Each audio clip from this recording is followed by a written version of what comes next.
celles que ça intéresse, tous les parfums Montal que je vais sentir se trouvent dans cette boutique. La seule disponible dans Dubai Mall où vous allez pouvoir retrouver des parfums Montal. Je trouve ça dingue. Et elle se trouve ici, hein, Chinatown Avenue. Ok, je vais m'évanouir. Ok, je vais m'évanouir. Et ça s'arrête pas. Ils ont 80% de la collection. Volez-moi ma carte bleue avant que je dépense ici toute ma fortune. Celui-ci, les filles, le chocolate, je vous l'ai dit, il est incroyable. Enfin, il vient de me traumatiser, vraiment, il vient de me choquer. Une odeur tellement réconfortante. Oh là là là là. Moi, je suis pas une grande fan de chocolat, mais alors cette odeur. Et alors celui-là, si vous êtes comme moi, que vous aimez les notes de fleurs d'oranger, je vais regarder les différentes notes olfactives qu'il contient. Il est magnifique. Vraiment, il est waouh. Quand elle me l'a fait sentir, j'étais vraiment choquée. Parce que je l'avais jamais vu auparavant. Et ensuite, on a celui-là. Donc en troisième position, le Bubble Forever. Franchement, il sent vraiment le côté bonbon sucré, canon aussi. Celui-ci, pareil. Énorme coup de cœur. Donc le oud tabaco. Moi, j'adore hein, déjà les odeurs en rapport, en général, les parfums notes de tabac. Mais pourtant, il y a écrit oud et je trouve qu'il ne sent pas le oud. L'odeur, elle est tellement envoûtante. Celui-ci, pour moi, c'est un 10 sur 10. Thank you. Si vous voulez une idée du valet, ici, c'est 200 AED. Vous avez deux types de valettes. Ou ils prennent votre voiture, c'est ce que moi j'ai pris, 200 AED, et ils vous la garent je sais pas où. Ou il y a le valet luxe, c'est juste là. Et ça, c'est carrément plus cher. C'était combien, Katia, le valet luxe? Ils n'ont pas dit. Ah, ils ont pas dit. Ils ont dit qu'on n'allait pas le prendre. Je vais aller faire un tour à French Supermarket. C'est soi-disant une épicerie avec des produits français, mais je vous avoue que j'avais été pendant la période de Ramadan, j'avais vraiment pas trouvé ça exceptionnel. Donc on va voir ça tout de suite. Alors voyons voir, je vais vous montrer ce qu'on peut y retrouver. Bon, déjà pour moi, tout ça, c'est pas des produits français. Ah ok, on va retrouver toutes les sauces. On va retrouver la vraie mayonnaise laitière. J'avoue que niveau sauce, franchement, on est bien. Alors ces chips là, c'est coréen, mais ils les vendent ici, elles sont super bonnes. Vraiment, genre trop bonnes, je vais en prendre. Ah ouais, par contre, ils ont un rayon entier avec le El Marjan. S'il vous plaît. Celui qui a fait fureur, là, qui a été interdit en France. Regardez. Non mais là, j'ai mis grand angle. Mais regardez par rapport à ma main, le pot que c'est. Non mais ça, c'est pour faire de la cuisine.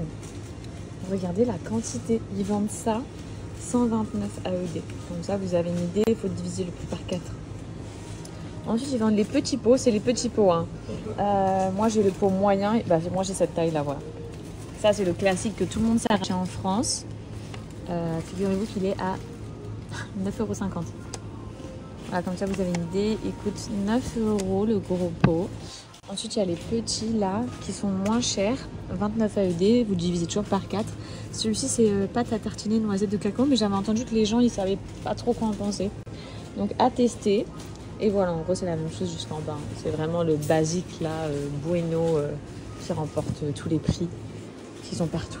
Ok, ils ont toutes les semoules, fines, moyennes et tout pour le couscous. Ça, c'est bien.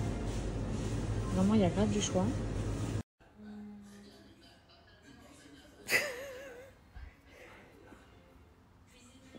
Je croyais pas grand chose à dire. Quelqu'un connaît cette gaine de goût? Cette gaine de double menton?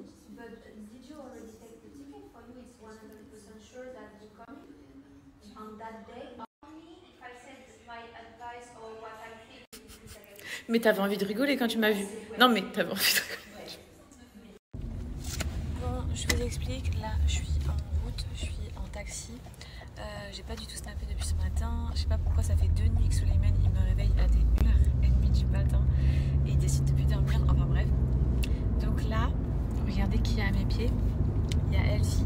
Je pars chez le vétérinaire. Il doit faire, elle doit faire ses vaccins. On va aller contrôler si tout va bien, si elle grandit bien, parce que je vous l'avais dit. J'avais constaté qu'on l'avait donnée bien trop tôt, qu'elle n'était pas, comment on dit, sevrée. Donc j'étais pas contente. Moi, on m'avait dit qu'elle avait 4 mois.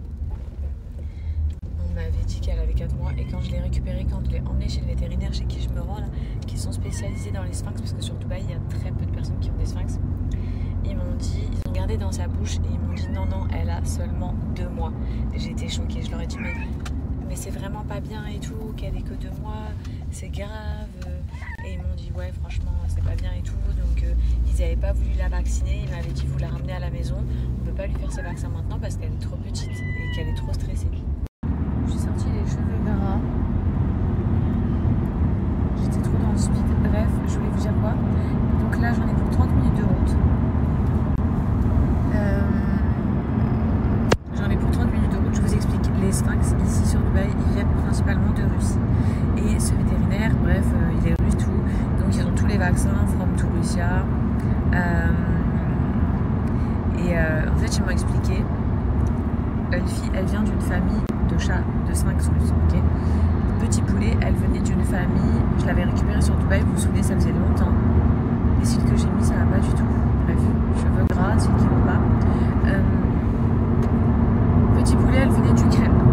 Et déjà, j'avais remarqué que ici sur Dubaï, il y a tellement très peu de...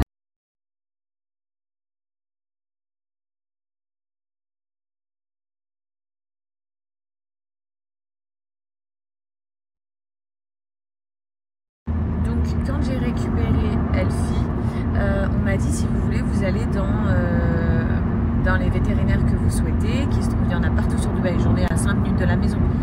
Mais ils m'ont dit, vu qu'elle vient d'une famille de sphinx russes, moi je vous recommande d'aller chez ce vétérinaire-là qui se trouve à Jebel Ali pour ceux qui connaissent.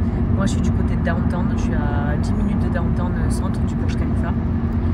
Mais là je vais à Jebel Ali, genre à l'opposé de Dubaï.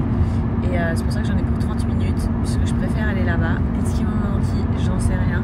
Mais ils m'ont expliqué que en fait les chats d'ici, ils ont des vaccins. Mais c'est des vaccins en fonction des maladies qui tournent aux Émirats. Mais ils m'ont dit, toi, Elfie, vu que c'est un chat russe, si elle a quelque chose, comment vous expliquer? En mode, il vaut mieux que tu fasses les vaccins qu'on leur fait en Russie, qui sont adaptés aux microbes et aux maladies qui peuvent attraper, qui peuvent hériter. C'est des chats fragiles et tout. Il faut vraiment qu'ils soient suivis avec les mêmes traitements entre guillemets que sa mère, son père, t'as compris, qui viennent de Russie. Bref, ils m'ont dit ici à Dubaï ça n'a rien à voir, les vaccinations, les traitements et tout. Donc vu qu'ils sont habitués aux sphinx et que en règle générale, avec Petit Poulet, je connaissais pas, et à chaque fois que j'allais chez des vétos, ils connaissaient pas grand chose des spécificités des sphinx, des caractéristiques des sphinx. Franchement je préfère aller là-bas, comme ça je suis tranquille, je sais qu'ils connaissent grave la race et du coup ils vont comprendre Elfie de A à Z sur les potentielles maladies qu'elle pourrait avoir dans le futur, parce que c'est comme les chiens de race. Moi vous savez, avant j'avais des bulldogs, ils sont vraiment touchés par les tumeurs, c'est des chiens très fragiles et en général voilà, chaque race a ses spécificités de problèmes qui peuvent subvenir et c'est mieux forcément d'être entouré de médecins, de vétérinaires qui savent de quoi on parle et qui vont automatiquement cibler si elle a un petit problème. Je vous dis une bêtise, mais les sphinx, ils ont énormément de problèmes de transit. Ok, la plupart ils ont des diarrhées. D'ailleurs, si vous me regardez et que vous avez des sphinx, les seules croquettes, la seule nourriture qui convient à mon sphinx pour ne pas qu'il ait de diarrhée, Petit Poulet c'était son problème, Batman si je lui donne une autre nourriture c'est son problème, et là Elfie pour l'instant ça va, mais après elle est toute petite.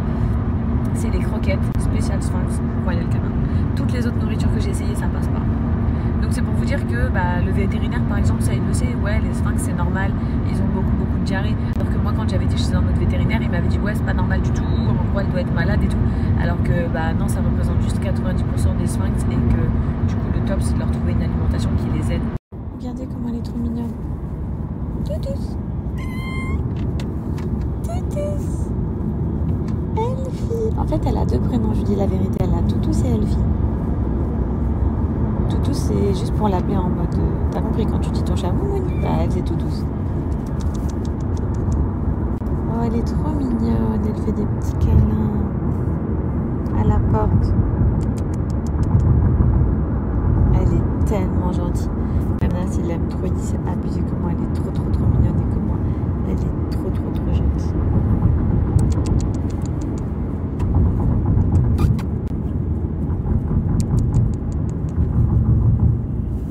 J'espère qu'elle va pas avoir mal avec les vaccins, mon bébé.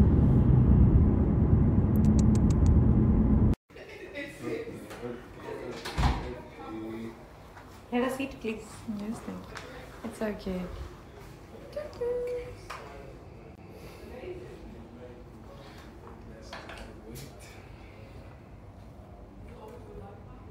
Wow. 1.15. Yes. Oh, elle fait 1 kilo. 1 kilo? One kg and 15 grams. Ok. Elle fait 1 kg 15, je suis choquée. Yeah.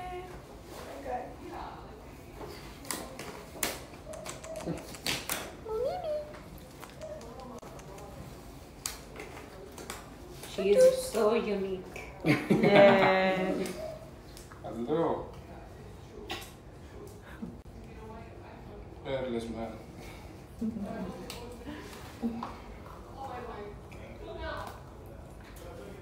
She's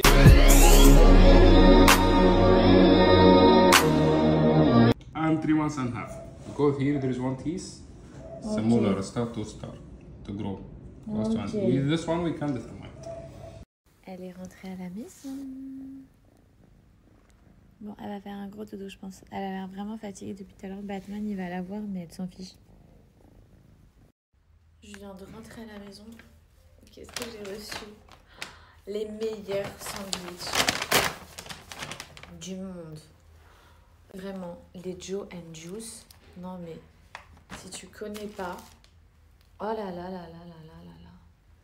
Ils sont succulents. Ils sont comme ça. Je crois que c'est... Je sais pas si c'est américain ou anglais,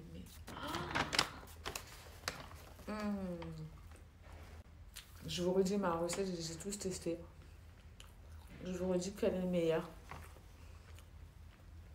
Vous prenez le avocado mozzarella. Ok? Tu prends le avocado mozzarella. Tu retires la tomate. Parce qu'il y a de la tomate à l'intérieur. Et tu ajoutes du bresaola. C'est genre du carpaccio de bœuf. C'est sain, dessus c'est hyper équilibré. C'est healthy. C'est super bon. Tu fais attention à ta ligne en te régalant, c'est une dinguerie. Leur sauce, c'est leur sauce secrète pesto vegan. Et j'ai retiré mes fossiles et j'ai lavé mes cheveux entre deux. Je pouvais plus me voir. Non, ça fait mon sandwich. Ouais. Vous allez vous dire, vous allez connaissent, pourquoi pas prendre celui directement au bresaola? Parce qu'ils en proposent un directement au bresaola. Il n'a rien à voir. Dans celui au bresaola, ils mettent beaucoup de bresaola. Donc vraiment, prenez celui-ci, il est fin comme ça. Demandez-vous le supplément et surtout de retirer la tomate. C'est ce qui fait toute la différence. Celui au thon aussi, il est bon. Mais je vous donne ma recette aussi parce que je le réinvente. Parce que de basique au thon qu'ils proposent, j'ai bon, mais pas non plus incroyable. Mais celui-là, c'est le numéro 1. J'avais trop faim. En même temps, j'avais pas vu l'heure. Il est 16h. J'ai pas mangé depuis hier. Donc forcément j'ai faim. Et je comprenais pas pourquoi j'avais faim. Je pensais qu'il était genre midi et demi.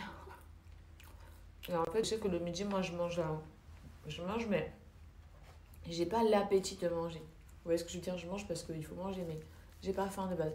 Et là je me disais, oh, qu'est-ce qui m'arrive? Genre j'ai trop la dalle comme ça et tout. Mais en fait il est 16h, faut dire. Bref, voilà. Joe and Juice. Les best sandwichs.